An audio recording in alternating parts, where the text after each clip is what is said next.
Wega Energy, yo soy de Nuevas Energías. Con ellos trabajamos toda la parte de energía solar, fotovoltaica especialmente, y bombas de calor.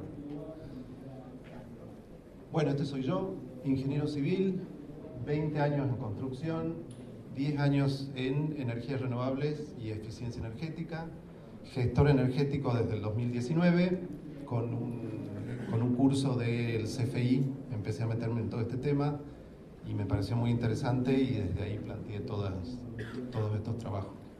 Y también hice un curso de huella de carbono en la UTN en el 2023. La idea de esto es lograr integrar la eficiencia energética desde las etapas iniciales de un proyecto. Yo lo estoy viendo de la parte arquitectónica, que es el mundo del que yo vengo, pero en realidad puede ser cualquier proyecto, comercial, industrial. La idea es pensar la energía desde el diseño y no después estar poniendo parches. Presentar estrategias y soluciones prácticas para construir de manera sostenible. Acá estoy pensando en arquitectos. ¿Quiénes de acá son arquitectos, estudiantes de arquitectura? ¿Hay algunos? Bien, uno. ¿Ingenieros de proyecto? Por ahí. Bien. No sabía con qué público me iba a encontrar, pero la idea de esto es la idea del diseño que se aplica en realidad en todos los proyectos.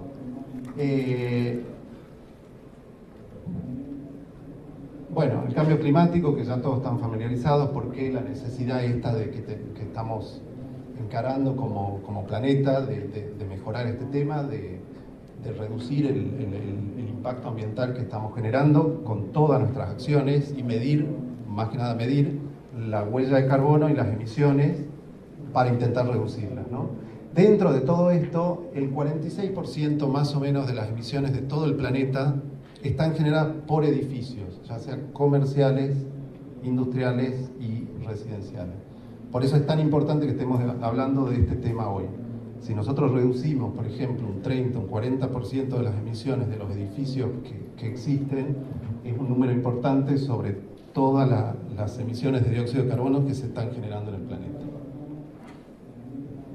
Y ahora hablamos de la transición energética, eso que también estamos hablando tanto en estos días. A mí me gusta la idea de pensar la transición justamente como un camino y no como algo absoluto, ¿no? Esta idea de que en el medio, desde la generación que estamos teniendo con emisiones a la generación absolutamente limpia, hay un montón de opciones y hay un camino a seguir. Muchas veces los clientes vienen y nos preguntan a nosotros, bueno, ¿y cómo hago para tener una casa completamente off-grid, o sea, desconectada? Y no, vamos por partes, empecemos por bajar un poco el consumo, empecemos por agregar paneles, y desde ahí empecemos a partir en un camino que justamente es eso, no es algo totalmente absoluto, sino es relativo y que se va midiendo. ¿Y cuál es el rol de los constructores, proyectistas, ingenieros y arquitectos en este camino? Es justamente conocer estas tecnologías y estas formas de pensar y aplicarlas e integrarlas al diseño. Bueno, esta curva me pareció piola para pensar, que es la adopción de la tecnología, ¿no? Esto es una curva de Gauss, y de este lado están los innovadores, los que siempre adoptan antes que el resto tecnologías. Hay algunas industrias que obviamente tienden a pensar más de esa manera. Hay visionarios, hay pragmáticos, que son los que están en el medio, la mayoría, conservadores y escépticos. Como yo vengo del mundo de la construcción, un poco, y los que están, el mundo de la construcción se mueve ahí, generalmente, entre conservadores y escépticos.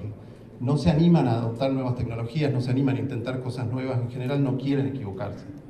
Bueno, con esta charla la idea es llevarlo por lo menos al medio, a los pragmáticos, y que en algunos casos empecemos a adoptar soluciones que tengan que ver con el diseño y que sean un poco más innovadoras. Acá hablamos de las normativas internacionales. Estas son las más conocidas y muchas. Estas dos son de la misma marca, son de LEED y EDGE. LEED tiene más que ver con el diseño y construcción, y EDGE tiene que ver más con el diseño y con directamente aplicar todo lo que se pueda desde el anteproyecto para que directamente el edificio ese sea más eficiente en su funcionamiento. Estas son etiquetas más nacionales, el etiquetado de vivienda. Allá estaban hablando justamente en otra charla del etiquetado. No sé si alguien trabajó con el etiquetado acá. Nosotros, bueno, después les voy a mostrar un caso que sí hicimos un laburo de un etiquetado de un proyecto de vivienda. Y esta es una normativa nueva que va a salir ahora desde Córdoba. Ya están en tratativas de aprobarla con IRAM, y que consiste en etiquetar toda la parte energética, pero le agrega el impacto ambiental y le agrega la huella hídrica. Entonces, desde el diseño, la idea es empezar a integrar la energía como diseño desde el principio. Colaborar entre las disciplinas, hay que formar equipos multidisciplinarios en este sentido, o sea, tiene que haber un profesional que entienda de eficiencia energética, pero ese profesional tiene que integrarse con la parte de ingeniería, con la parte de diseño de arquitectura, con la parte de instalaciones, climatización, etc. Analizar bien el sitio y el clima, seleccionar materiales adecuados, incorporar tecnologías renovables y usar sistemas inteligentes. Esta es una manera de pensar el tema de la energía en una edificación que está bueno como concepto. Esto no es mío, es del arquitecto Edgardo Suárez, el que está generando las certificaciones en Córdoba. La idea esta de que el edificio es como si fuera una bañadera pinchada, o sea, tiene varios agujeros por donde sale el agua, que en este caso sería como la energía, y tiene ingresos de energía, o sea, la parte de generación. Entonces, hay como dos maneras de encarar el diseño. Una es, ¿cómo voy a hacer para que la bañadera esta pierda la menor cantidad de energía? O sea, un poco parchar esos agujeros. Y otro es, ¿de dónde va a venir la energía que consume esta bañadera?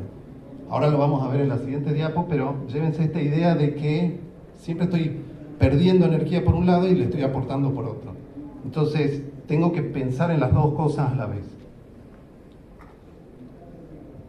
En esta pirámide lo que vemos es, en la base tenemos el diseño que le llamamos partido energético.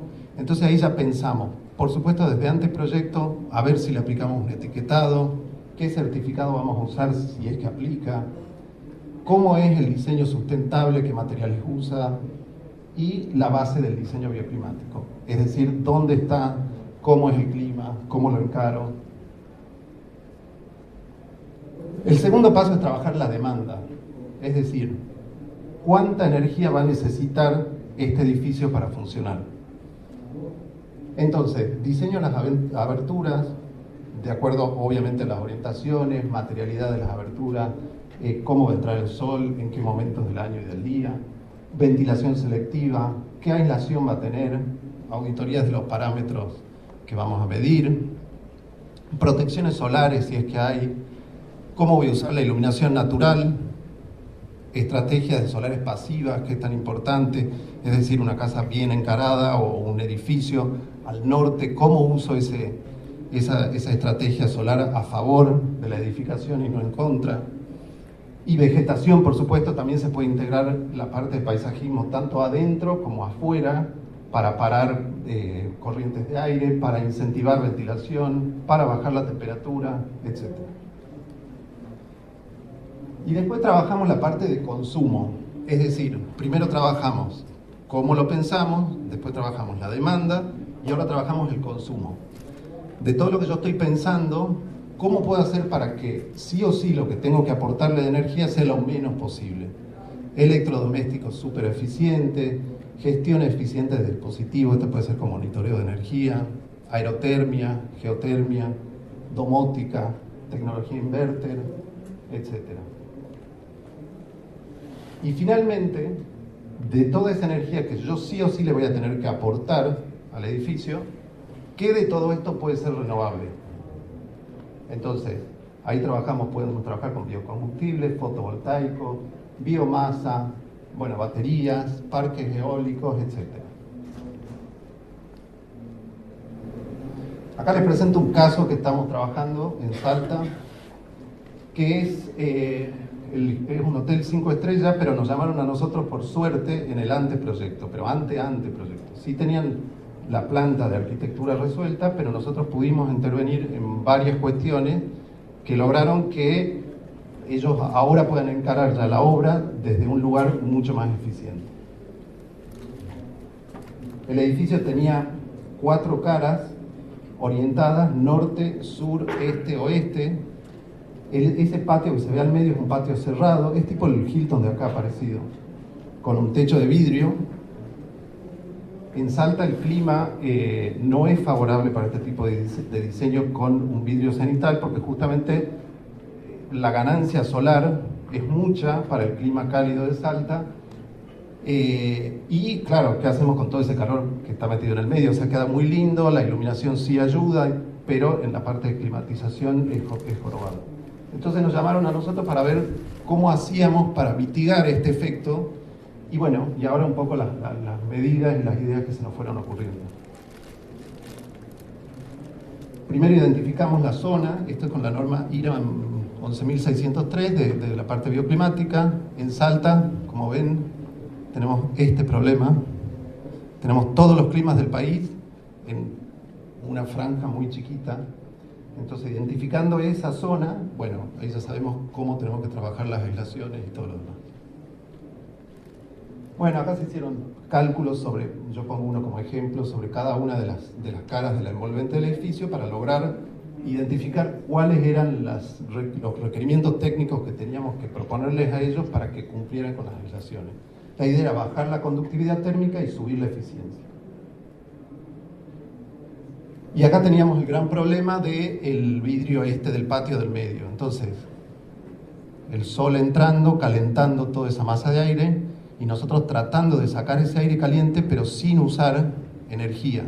Es decir, lo que le propusimos era un sistema de ventilación que lo que ayuda, o sea, usa el efecto de termosifón y entra aire fresco por abajo, especialmente de noche, y sale por arriba sin usar energía. O sea que lo que nosotros le propusimos es que todo el sistema de climatización enfríe solamente las habitaciones, o caliente, pero bueno, lo que más nos preocupaba era el calor, y que no esté aportando aire frío al medio, sino simplemente sacar el aire caliente.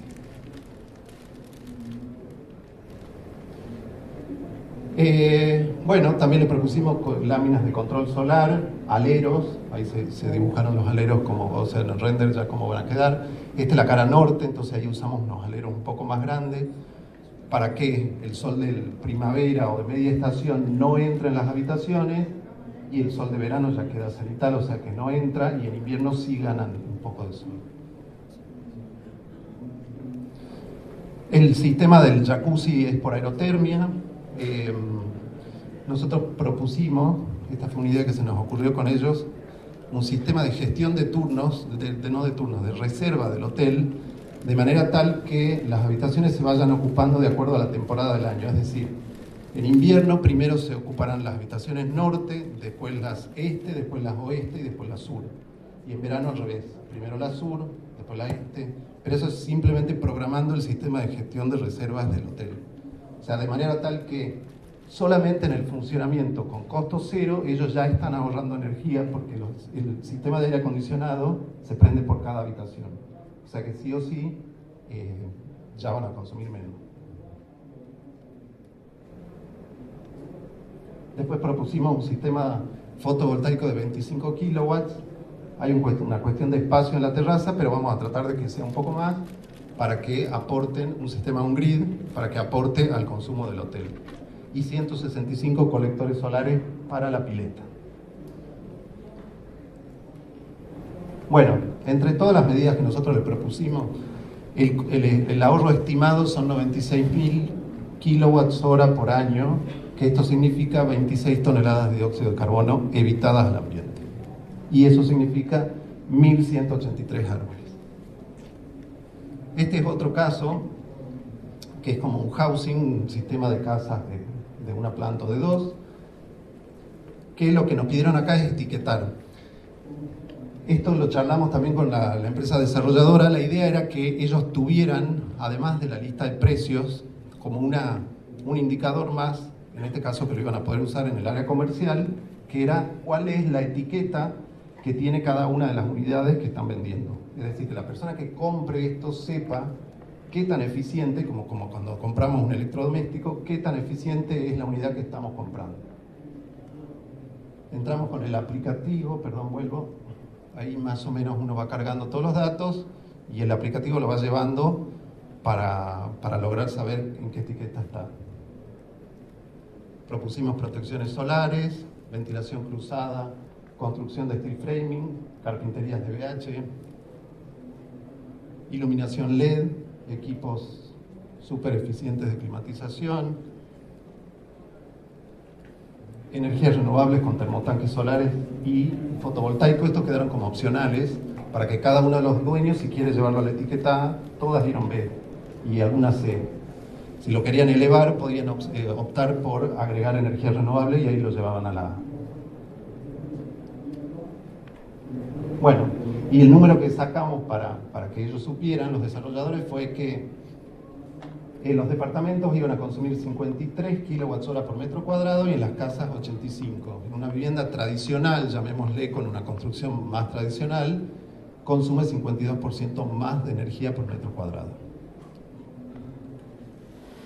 Barrio con etiqueta, barrio sin etiqueta. Bueno, y ahí un poco está también el resultado de todo el estudio, ¿no? ¿Qué pasa cuando el edificio ya existe, la empresa ya existe, ya está funcionando y nosotros entramos y vemos, que ya está operativo? Entonces lo que hacemos en ese caso es hacer un diagnóstico energético. En la charla anterior estaban hablando de la norma ISO 50001. Esto un poco va de la mano con esto. Esto sería como el primer paso antes de pasar a implementar la norma 50001. Está bueno hacer un diagnóstico. Es simplemente eso, es ver en qué situación está energéticamente ese edificio o esa empresa, como para empezar a tomar decisiones. Entonces lo que se hace es recolectar datos, analizar ineficiencias, proponer mejoras y en un último paso, eventualmente si la empresa quiere que nosotros los ayudemos a implementar las mejoras, se monitorea y se ajusta todo. Ahí está, yo nombro la norma ISO 50001 de la que estaba hablando el expositor anterior. Se define la línea de base, como él bien dijo, se definen los KPIs, que él también lo nombró, que son esta relación entre los kilowatts-hora consumidos y el producto que vende la empresa, o la cantidad de empleados, los metros cuadrados, o lo que fuera. Y con eso la empresa puede medirse todos los meses o cada 3 meses, o lo que ellos decidan. Y en qué uso se está yendo la energía principalmente. Y esto es un centro médico que lo que hicimos fue hacer este diagnóstico, pudimos relevar todo. Ahí estamos con la cámara termográfica. Acá se midió, tenía toda una fachada oeste con un vidrio y logramos identificar que después de las 4 de la tarde el consumo del aire acondicionado de ahí se disparaba. Es un lugar muy cálido de Salta, Rosario de la Frontera, y le propusimos una protección solar, un alero y una protección de lámina solar para esa fachada. Bueno, una ventilación mecánica también, pintura en la losa. Y en estos consultorios también logramos poner paneles solares para generación en horarios de sol. Esto es lo ahorrado para ese proyecto y era un proyecto más chico, ¿no? Eran como 300 metros cuadrados. Entonces, la conclusión un poco de esto es que el diseño tiene que estar integrado desde los profesionales que piensen los proyectos, en los edificios o las empresas como un tema más a diseñar. O sea, hasta ahora los proyectistas tenían que pensar en diseño de arquitectura, por supuesto, de estructura, de instalaciones, de climatización. Ahora se le suma el diseño energético, o sea, cómo va a funcionar energéticamente el edificio o la empresa que yo estoy pensando. Y de esa manera, después, yo puedo gestionar y diagnosticar qué es cómo está funcionando esa empresa en la operación. Esto permite intervenir en cualquier etapa. Y después ya viene el tema de la optimización, a ver cómo hago para yo mejorar continuamente. Acá viene el tema de la implementación de la norma, cómo hago para permanentemente estar siendo un poco más eficiente sobre lo anterior. La norma me permite eso. Y los beneficios a largo plazo, por supuesto, que significan implementar mejoras que garantizan ahorros económicos y una cuestión importante es el tema de la sostenibilidad. O sea, muchas empresas hoy quieren empezar a mostrarse sostenible, empezar a vender, entre comillas, esta idea de que es importante medirse y empezar a evitar dióxido de carbono al ambiente, y esto es una forma de hacerlo. Muchas gracias.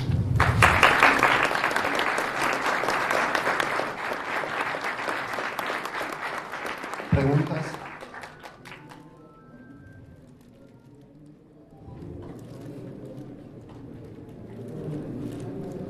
¿No? ¿Tuve muy claro o muy poco claro? Hacen todo el desarrollo y lo hacen. Sí, a veces sí, a veces nos contratan algunas de las cuestiones, otras veces no, nosotros simplemente proponemos las mejoras y tienen que ver con construcción o tienen que ver con cambio de tecnología, por ejemplo, pero nosotros sí hacemos la parte de energías renovables. Sí. ¿Alguien más? Sí. ¿Cómo? Perdón. Ah. ¿Vos qué opinás? Bueno, qué sé yo, cada uno puede pensar que lo que quiera, está clarito que sí existe, ¿o no? Sí. Sí, yo, la verdad que la cuestión ideológica, hay cuestiones que se miden y yo soy ingeniero y de alguna manera está medido, y además, en el peor de los casos, igual estas medidas que nosotros proponemos, todo lo que tenga que ver con eficiencia energética, más allá del cambio climático, el ahorro de las emisiones de dióxido de carbono y todo lo demás, son medidas que muchas veces apuntan primero a la economía de la empresa o del edificio o de lo que fuera, y segundo al confort.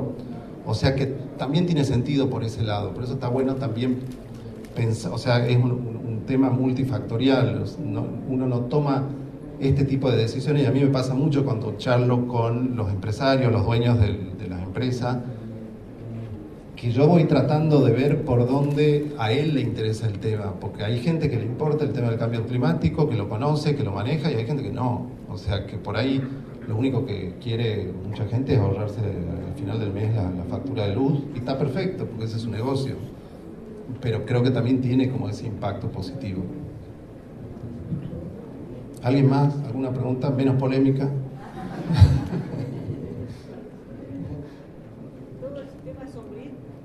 ¿Cómo? ¿El sistema es todo grid? Estos que mostré acá sí son on-grid. ¿Y Sí. las baterías de litio?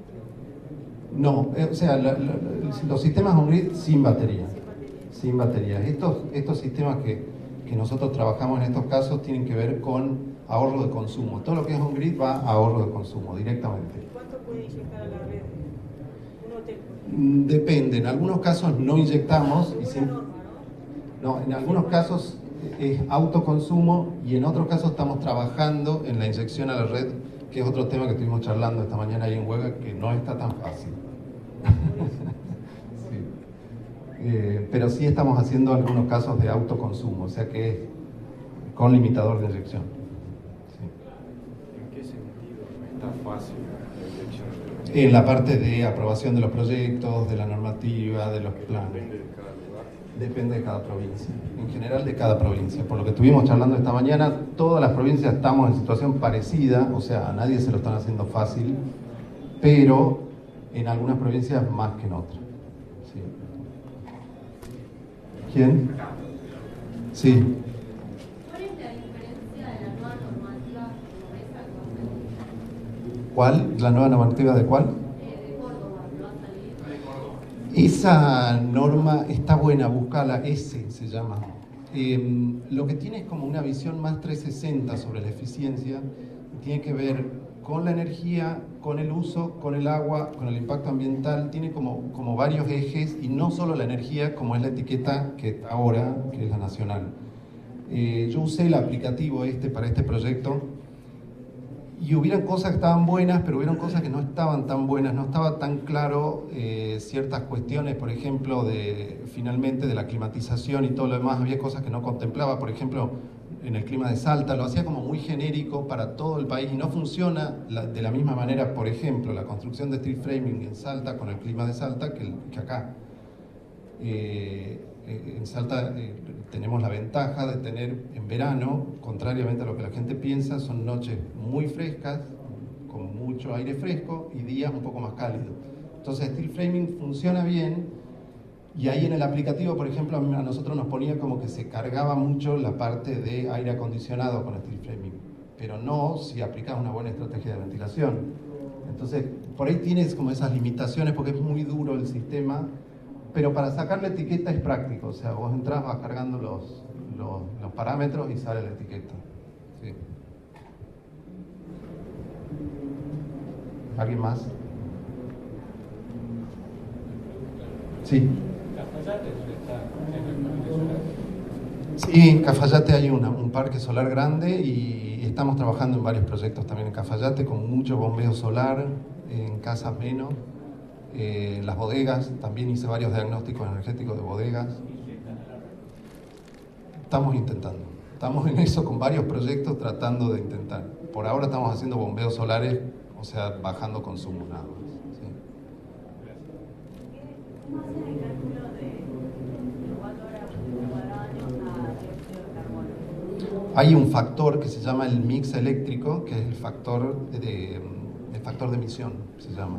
O sea, vos para cada uno de los energéticos tenés un factor de emisión que te multiplica los kilowatts hora, ahí lo tenés que multiplicar por el mix eléctrico. ¿Qué quiere decir esto? Cada país tiene un número que es un coeficiente que es cuánto emite por la cantidad de energía que sale en un toma de kilowatt hora. ¿Por qué? Porque parte de esa energía está generada con renovable y parte está generada con energía no renovable. Ese número va cambiando todo el tiempo y cada vez va mejorando, cada año y te diría que sí, en Argentina. Porque cada vez se genera un porcentaje un poquito mayor de energía renovable. Pero sí, es un factor que hay que buscarlo. Sí. El mix eléctrico y factor de emisión, tienes que buscar eso. Sí.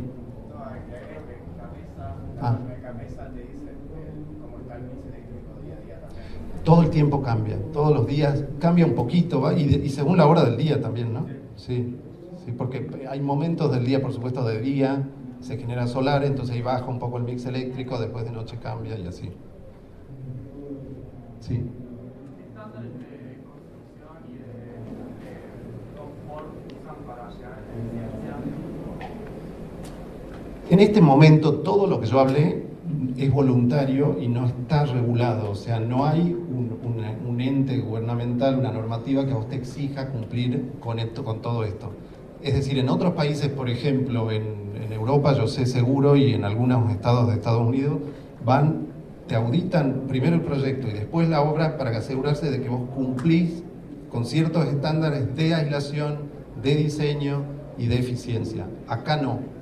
O sea, todo lo que se está haciendo es voluntario y de alguna manera ese es el desafío de nosotros, los profesionales que trabajamos en este tema, de tratar de transmitir esta idea a las empresas, a los empresarios y por eso yo apuntaba a los arquitectos y constructores, de que esto tiene múltiples beneficios que lo vamos a ver inmediatamente en algunos casos y un poco más a mediano plazo en otros, pero que nadie nos lo exige todavía. O sea que igual está bueno empezar a hacerlo a pesar de que no nos lo exigen. ¿Alguien más? Sí. ¿Solamente paneles solares o trabajan con alguno otro? No, nosotros hacemos todo renovables, tenemos fotovoltaico, solar térmico, que quiere decir calefacción de piletas y termotanques solares, aerotermia, bombas de calor, biomasa, calefacción por leña, por pellets, varias cosas. Creo que estamos con el tiempo, ¿no? Más o menos. Sí. ¿Y eso vendría a ser industria nacional o sea, todo lo...? No, algunas cosas son industria nacional y otras no. Hay productos que vienen de China, de otros países. Bueno, estamos. Muchas gracias. Hasta luego.